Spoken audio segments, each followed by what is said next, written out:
yourself now. See if you can focus there and see the sides of the wall, or the walls. You can also do it with the... Is it also exercise that a dentist or another professional could do between patients? Yes. And also while working at patients, you can still see. So, for instance, Yeah. it creates a. You have to create a little practice in it that you can switch it on. So when this is set, that you can do this, focus and see left, right, up, down. When you practice this, it's eye movements which do this, right? You can anchor it. You can anchor a certain state, for instance, by linking it with one word. And I normally link it with the one word, this. Which And word? if you, this, THIS, this, it's a state of being. So, state of being super focused while in peripheral view. And it means you're operating from the parasympathetic nervous system, which is relaxed and calm, while you still focus on this.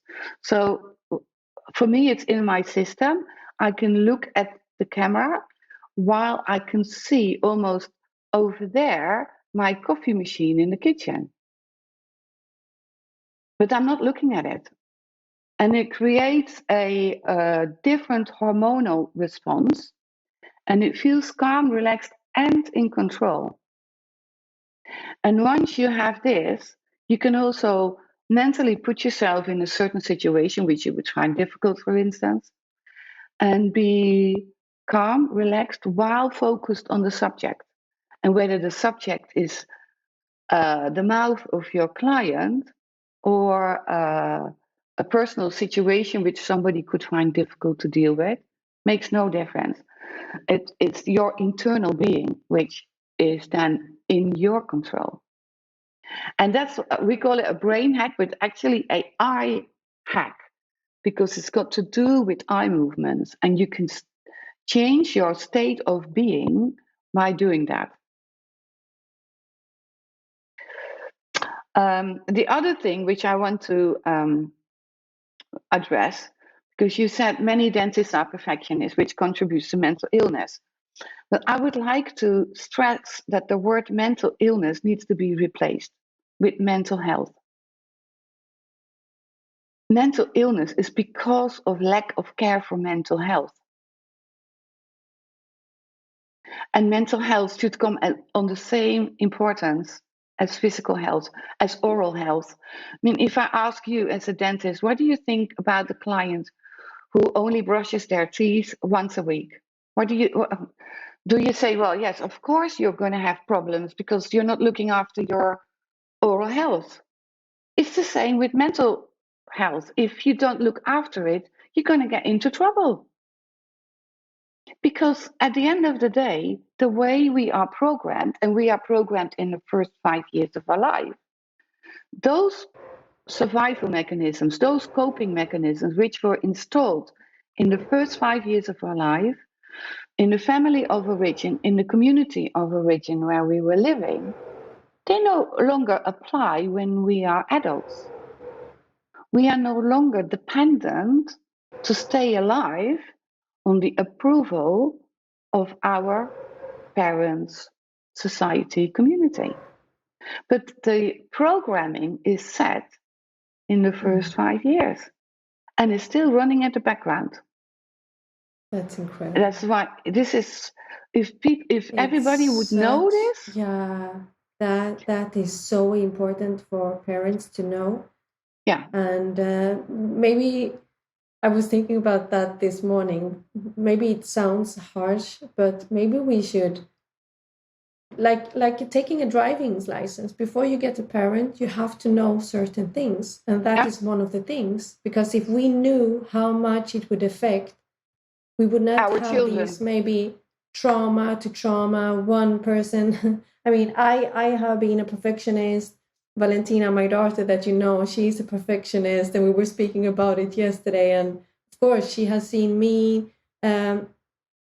also, when you're a perfectionist, I imagine that, well, it depends where. Some people are perfectionists in their home, that they don't want to see any dust anywhere. I'm not a perfectionist in my home. I like a clean home. I like it tidy and nice. But I'm more a perfectionist when it comes to my work Mm-hmm. than Yeah, when it, yeah. yeah. And the word So of perfection. course, yeah, Go ahead. and of course, then your children sees that, they see that you take your work so seriously, and the hours you have been away from home. So it leads to, like, you're doing, you make them perfectionist as well, because they Yeah. see how you are, and they see how you go to work and prioritize work before many times other things, unfortunately. But that happens when you're a perfectionist, that you don't want to say no to patients or clients. And yeah, so Mm, yeah, no. well, I mean, there is a difference between perfectionism and being dedicated to your work. Mm. You can be dedicated to your work and wanting, strive to deliver the best work you can do, whether you're a dentist or it doesn't matter what profession you are in. There's difference, and people use the word perfectionism maybe in the wrong context in that respect. But there's nothing wrong with being dedicated to your work, and there's a difference between that and getting a life balance. And what you say, putting in long hours, that's got to do with, am I good enough? Yeah. So you're putting in hours because it needs to be perfect. But that has got to do with a basic underlying fear of not being good enough. Whereas if you know that I try and I work as good as I can, but I need to get balance between my relaxed hours in the day so I can focus when I do my work, and I'll be a better dentist if I have this imbalance, my work personal life balance. Um, that's good. And of course, we strive to do our best. That is different than it having to be perfect. I saw a quote the other day. My son posted it. Um, I regret all the uh, paintings from artists not made due to perfectionism, something like that. Yeah, Yeah. yeah, yeah, yeah, So there's a yeah. difference between being a That, perfectionist and being super focused. There's a difference between being a as good as I can dentist and a perfectionist dentist. So perfectionism, because it's got to do with fear of not being good enough, is something which needs to be worked on, because it is a neural pathway of not being good enough, which can actually limit someone to be as free as possible to express what he or she wants. Which maybe, I don't know, you say you are a perfectionist as a dentist, maybe because of that, the freedom of your other passion is to, have your wings on and have the freedom to do that, is a counterbalance of the what you call perfectionism. Whereas if you would allow yourself to be as good as you can be and strive as good as one can be in the work you do, and that you accept and that is good enough. And I know the only person you uh, are accountable to is the person in the mirror at the end of the day. Have I done my best? Have I created something for somebody else? Have I made a difference in somebody else's life? Or have I improved myself in some form or way? That's the only person. And as children, as you say, you have a daughter, I have a daughter, I have a son, you have a son. Children copy. In the first 5 years, they copy what we as parents do. If a child grows up in a verbally violent family, they take everything on as normal and it goes in as a program. And it's only when they are at another family that they think, hey, they don't shout to each other here. So we are programming our kids. So make a difference between being as good as you can and take away the it's not good enough. Go and zoom in on it and get rid of it, because do you think that this is something we could educate the students in absolutely younger age? Yeah, absolutely, because not every dental student would have this as a programming from early years.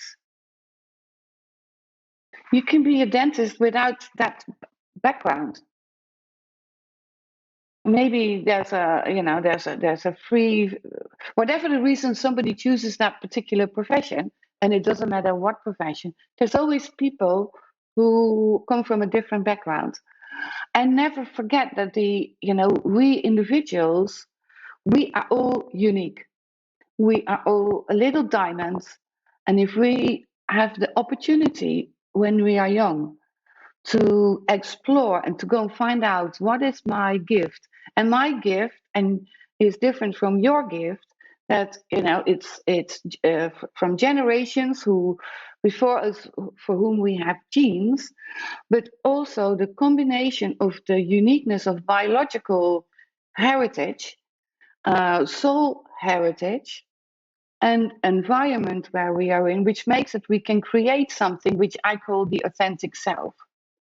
And the authentic self is the development of that is being parked when attachment is under threat. And attachment, I mean, we are basically dependent from attachment. We don't survive as mammals without attachment. So if we get disapproved of in whatever way by our parents, or we feel unsafe, we drop the development of the authentic self. It's parked. And later on in life, we can pick it up or we never pick it up. Mm. And Yeah, that but bit that's is important. fun. Yeah, it's nice to see that we can pick it up by getting aware of it. Yes. Now when I was at my mother's, I feel like I have changed and developed a lot the last years. And I can see, it's like I try to see objective on my childhood, on myself, why I have done different things, hurting myself. So when I was sitting there on the balcony, I was raised, my mother, we can say my mother, she always thinks about what other people think. And I always had to be like the good girl, the good, sit quietly. I had to adapt. And it was one moment now in Greece. I was sitting I just went out to sit on the terrace with my coffee, and her friend came into her house that I have seen a lot of times, and she will come over other days. It was not like the only moment. And she just came when I was sitting outside, and she said, my mother said, come in and say hello. And this can sound like a stupid thing, but I thought, no, I just sat here. This woman, I see her a lot of times. I don't have to go inside to say hello and then go outside. So I said to my mom, no, hi, from outside. So I have become aware of, I'm not always the one that has to adapt, that has to be this perfect hello.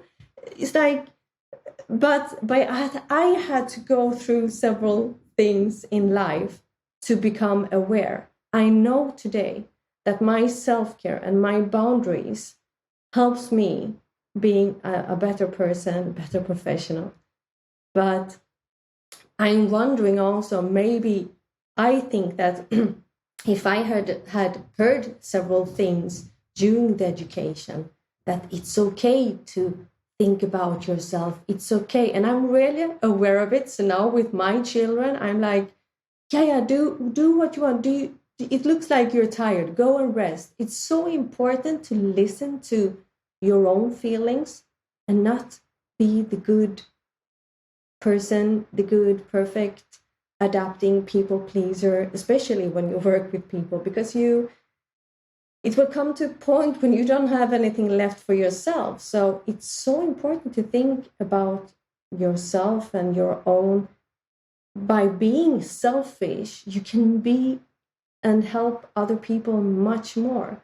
And I think there is so much to do. And I'm happy to hear that in Sweden now, they have started to speak about the subject mental health will be part of the education program in school.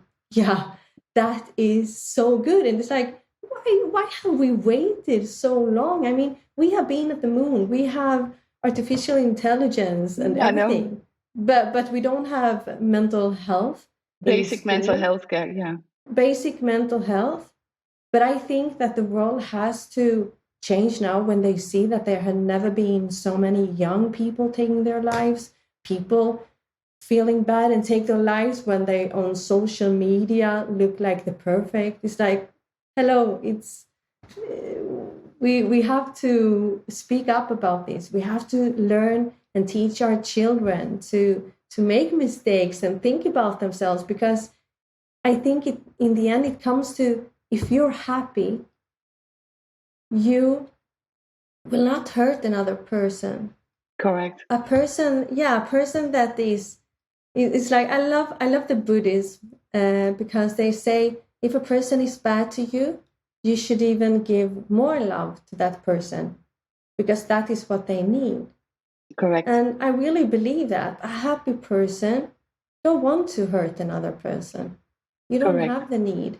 Being a bad person towards others because you have some problem you have to work on with yourself.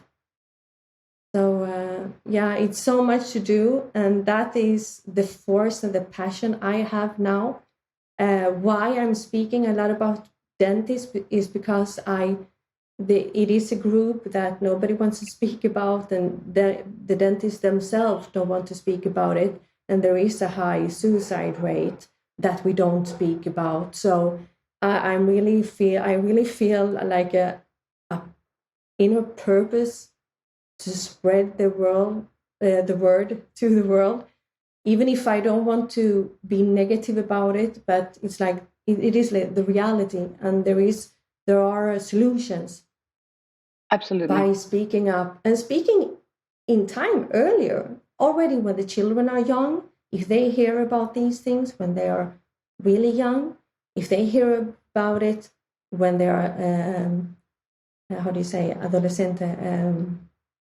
Adults? Adolescent. Adolescents, yeah. My youngest, she's 15. It's really adolescent. Mm-hmm. It's an exciting age. You're the best 1 second, and you're the worst the other second. Yeah.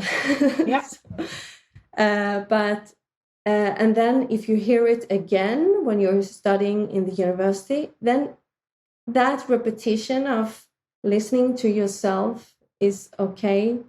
That will help. That would be like a life-changing, world-changing thing. Absolutely. Yeah, I'm totally with you on that. And I think you're so good to speak out from within your profession, highlighting this issue, that it is actually something which is extremely important and urgent within the dentistry, that this is openly discussed. And you're doing such a great job with that, by publicizing about it in your social media and everything else. So good on you. Thank you. And it was scary. It's really scary. Maybe it doesn't. People don't know sometimes what a small thing does, but to speak about this is like, in a family, when you have somebody with alcoholism, for example, and the whole family, they are quiet about it. It's a little bit that feeling to speak up about, hey, there are dentists really suffering. We have to start to do something about it and speak up. taking that step, you have to go through a lot of transformation, and transformation inside yourself is painful. It's painful, but once you have taken the step, it's like, wow, it's like spreading your wings. Yeah, literally, and you're you free. do that, but you're free. And that's also what you just said about your, when you said that your mom called you in for when her friend arrived, and that you did it at your own time. You didn't move at the time, you just acknowledged the being. I mean, that actually has to do with your work, which you have done in the past, to become free of her programming. Come, Christina. And 99.999% of parents means well. There's no bad intention with that. And we also, from our programming, we also learn a lot in regards to abilities in the way we do things. For instance, trying to strive to be the best in your whatever profession, be it dentistry. There's nothing wrong with that.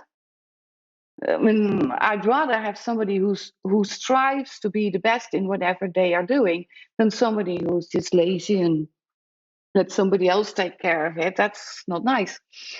So I think that's great. But what I see globally, and it's also because so-called famous persons who are in the public light are now talking about it. For instance, royalty, the British royal household with William and Harry speaking up about mental health.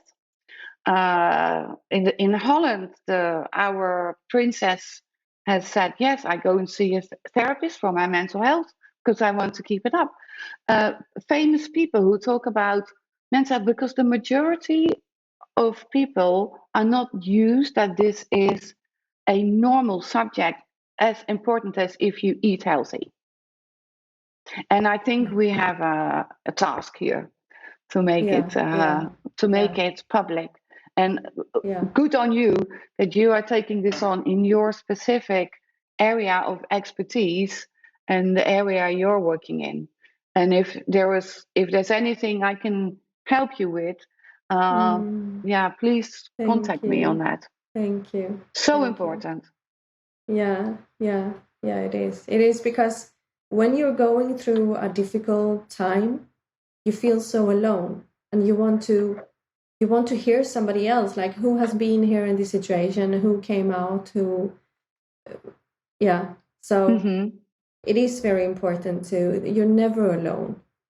Doesn't matter what you feel, you're never alone. There are always people feeling the same or has been through a similar situation. And life is tough, but I always say I don't regret anything, because life has taught me different things, and if I wouldn't have gone through that, I wouldn't have been sitting here today. And that's why I feel like I could have a lecture like 20 things you shouldn't do. And it's all based on the mistakes I have done towards myself. But instead of just being quiet and feeling bad, it's like, no, I can joke about it. I can speak up about it and help others to not do the same thing. Now I remember another interesting question. Which are your biggest challenges as a therapist? Yeah, and it depends how you mean that question. Is it what I find most difficult part of me being a therapist in regards to working with clients? And what is the other option? Well, if you say challenges as a therapist, it could be like, what do I struggle with as a therapist? But challenges in itself, I set myself challenges every day. I set myself quarterly challenges. But if I look at it from what do I find, maybe difficult is too much of a word, but what do I need to get across, and sometimes don't get across with regards to my clients, the number one is ownership. That people own that it is my problem, it is my fear. Nothing to do with how you got the fear, it's mine. And I'm taking full ownership of this fear and I want to get rid of it. So it's people, if I ask, it's in my intake form. Do you take full ownership and are you committed to do whatever is necessary to reach the goal? I've never had a form back saying no. Everybody says yes. But it's actually taking it fully on board. It's never your fault that you are fearful or a perfectionist. It's because of reasons, circumstances, incidents. But if you take full ownership, we can change it. So that is always my it's something which I can't control. I can explain things in a 5-year-old language, in 15-year-old language, and in adult language, anything. But if people don't take ownership, it's sometimes hard to change because you need to work on the root cause of things. Yes. So that is, I would say, is my biggest challenge because I can't influence it. I can point it out, but I can't. Yeah. But that was what I was imagining as well. I can imagine maybe having a client and it's almost like you're going to snap your fingers and it's going to be solved. It's a work they have to do. It's what we were speaking. It's a transformation you have to do, and it's not easy. And it's a difficult part. You have to really look at the root cause of it. And some people maybe don't want to do it. It's just like, help me change, but I don't want to see what has caused it. So I think that has been one of my strengths to my development, that I really try to be objective. It's like I try to go outside myself and outside the situation and look at it without feelings to really see it. So like, why did I become like this? And like this. But in the same time, I'm happy the way I am, as long as I have the boundaries. It's like riding a horse. As long as I can have control of it. Yeah. I like having high standards, but as long as they're like no longer at the expense of yourself. Exactly. And I have, by setting healthy boundaries. And I have learned to notice when I start to feel bad. Before I could take it much longer, but now it's like a sensation. No, I don't want to do this. No, and I say no. No, but before it was like I didn't listen to myself. Yeah, a lot of practice, a lot. But but by speaking about it, and I like Valentina, my oldest daughter. I got her when I was 20. So we our personalities, even if we are different, but when it comes to perfectionists, when it comes to psychology, we're being like the good girls that we want everybody to like us, that we have in common. We have been speaking about this a lot, and every time we meet we speak about it, and it has helped her because she is now 25 and is already aware of these things that I wasn't aware of when I was 25, because I wasn't speaking about. I didn't even know about it. Boundaries is a word I learned maybe 1 year ago. I have never heard about it. I didn't know what is boundaries. So it's nice. I think we are in a lovely change in the world. It goes pretty slowly. I don't know if I told you that I emailed 12 universities. You did. I did. And I think you only had one reply, if I remember correctly. I only had one reply, and it could be I emailed 12 dental schools, and maybe it came in the wrong hands, and didn't come to the right person to answer. So why just one of these universities answered me, I don't really know. But that university that answered, I was really happy about their reply, because they said that they are working with mentorship for the dental students. They are working with a model that I hadn't heard of before. It's called vulnerability stress model, that the more vulnerable you are, the less stress you can, how do you say? Manage before you get some kind of symptoms, illness.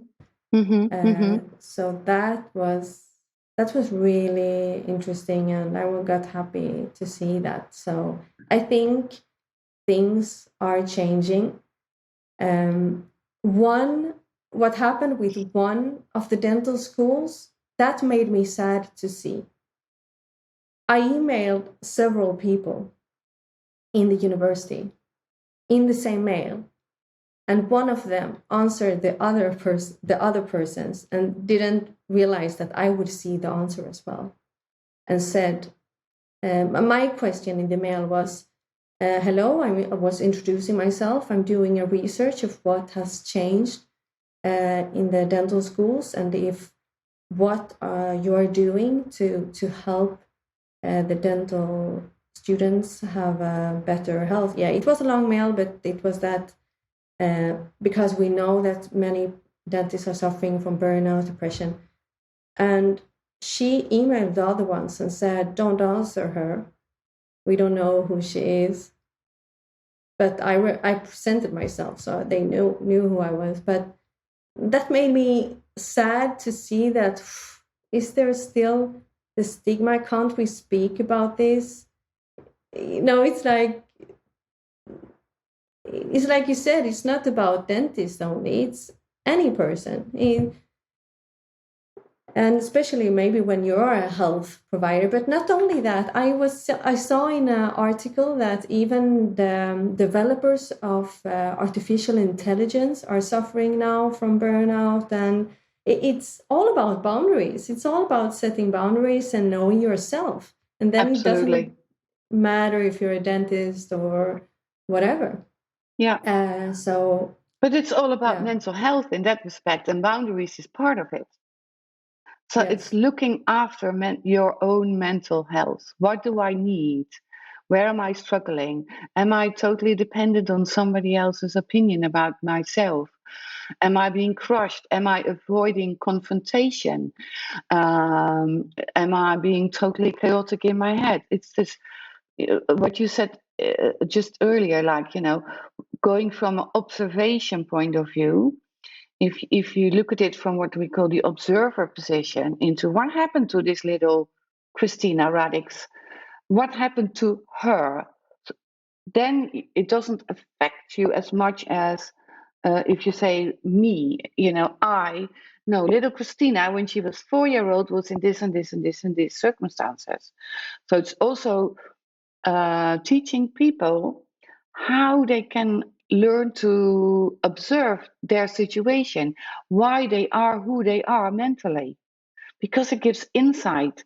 And people who have insight have knowledge, and knowledge is power, and it makes somebody move from being hopeless or helpless into, hang on a minute, this has got nothing to do with reality. It's because of such and so reason. And that realization is so powerful. And you've taken this on board. And there's always a reason or a trigger.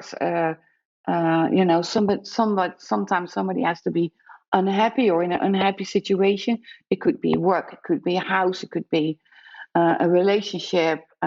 Before, people realize that, and you say you're not alone. No, you're never alone. But it's also like, hang on a minute, I can no longer continue with this job, this marriage, this whatever. And then people start to action. And then but it's got to do with ownership again. Yeah. Taking ownership. Yeah. That is, yeah, that Mooi. is so. And Well, learning boundaries, so important. Yeah, really, really important. So we have come to the last question here. So what would you say to your younger self? That is a Good question. Yeah. I would say you are unique. Follow your gut feeling. Nobody is like you. Just follow your gut feeling. Listen to your heart. Always listen to your heart. Find your passion. Find your ikigai, your reason for being. Why are you here? That I would say. Yes. And don't get sidetracked by whatever somebody else says. Just follow your heart. Find your passion and your mission. I totally agree. Totally agree. But I guess it's difficult when you're young. It is. It's like because we're dependent. That's why I would say that to my younger self. Yeah. Just do that. Yeah. You know, speak up when something happens which you're not happy with. Raise a flag. There's always people who can help. Yes, always. Yeah. Thank you so much, Monique. Thank you so much for all your information, all your tips. I hope and I know that this will help a lot of people out there. And that's what we feel that our ikigai is to help people. And like you said, having a good mental health will give you a good life, a good happy life. Everything is connected. The body, the mind, Absolutely. the body. It's totally connected. It's one system. Yes. Yeah. Thank it was you a total so pleasure. So thank you. Have a lovely Friday, and we meet each other soon. Thank you. Bye-bye. Thank you. Bye.